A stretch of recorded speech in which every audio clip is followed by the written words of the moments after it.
को परेशान नहीं कर रहा है। पाकिस्तान अपने पड़ोसी मुल्कों के लिए कैसे मुसीबतें खड़ी करता है, उसका एक नायाब नमूना आपके सामने पेश करने जा रहे हैं। पाकिस्तान अपने भिखारियों की फौज की वजह से सुर्खियों में है।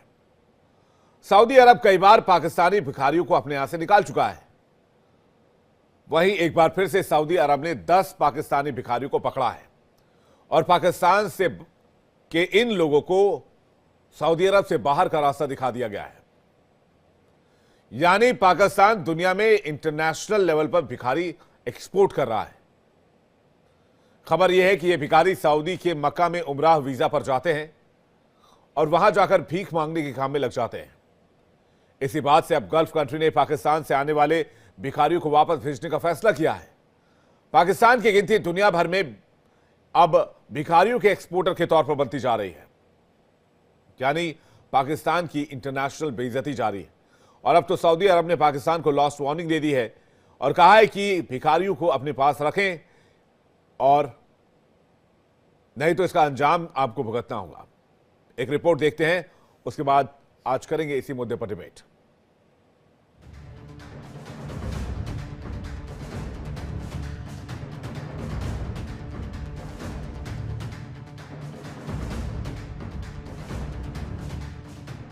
आतंकी मुल्क पाकिस्तान दुनिया भर में अपनी भद पिटवा रहा है। अब तो सऊदी अरब की हुकूमत पाकिस्तान से वहां आकर भीख मांगने वाले लोगों से तंग आ चुकी है।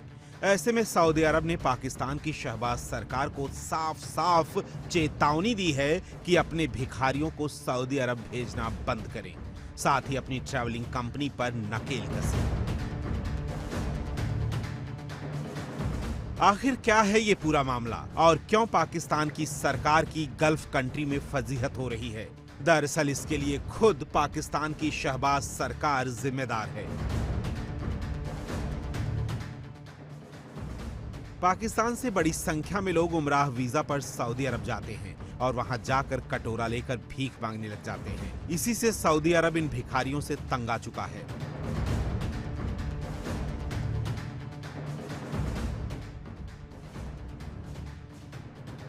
सऊदी हुकूमत ने इसके लिए पाकिस्तान पर न सिर्फ दबाव बनाया है बल्कि लास्ट वार्निंग तक दे दी है।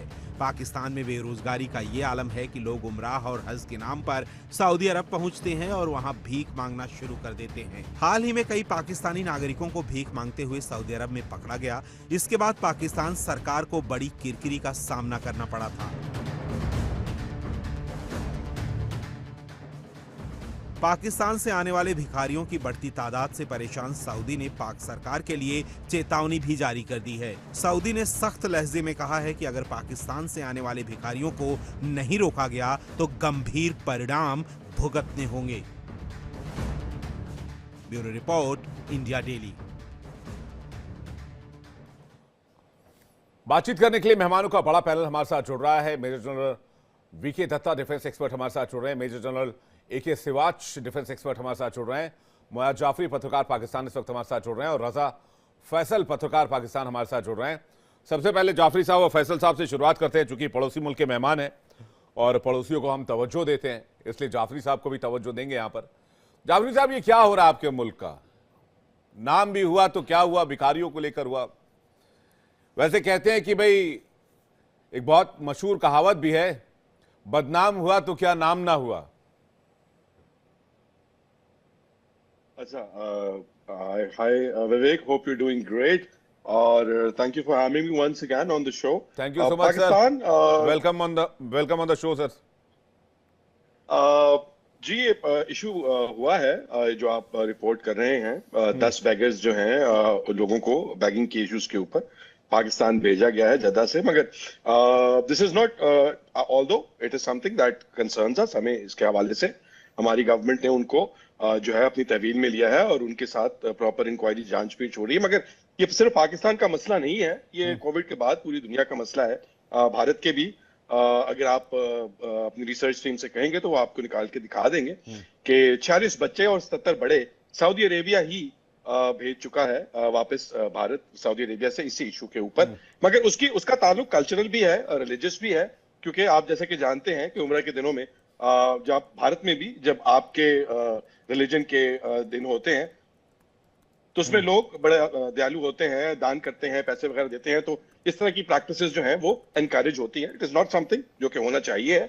और जहां तक इसका ताल्लुक पाकिस्तान की मशहूरी का बात है, तो पाकिस्तान की जो आपने खबर उठाई है, इसी खबर के साथ साथ आपको ये मालूम होगा, जान की खुशी होगी कि पाकिस्तान के नौजवानों ने पूरी दुनिया में मॉडल यूनाइटेड नेशंस जो है वो विन किया है। हमारी पहचान और हमारी जो शोहरत है वो सिर्फ 10 भिखारी या 10 ऐसे लोग जिनके ऊपर भिखारी होने का इल्जाम है, ये वो पाकिस्तान के लिए जाहिर बात है, it brings bad to the country and we are looking into it. Pakistan beggary को क्रिमिनलाइज भी जिस तरह भारत ने इसी साल 1 जनवरी को, हालांकि 1960 से लॉ एग्जिस्ट करता है भारत में, मगर आपने उसको रीइंफोर्स किया है because Bharat two is facing a big problem ये भीख मांगने वालों के हवाले से। और करीबन कहते हैं जो लास्ट स्टेटिस्टिक्स रन हुए थे 2011 में, उसके मुताबिक 4 लाख मांगने वाले भारत में रहते थे, और अब तो खैर वो मामला मिलियन से ऊपर जा चुका, कुछ लोग 4 मिलियन कहते हैं। तो it is a genuine problem in third world country, specially Covid के बाद जब ये सारे मामला जो थे और मसले खड़े हुए।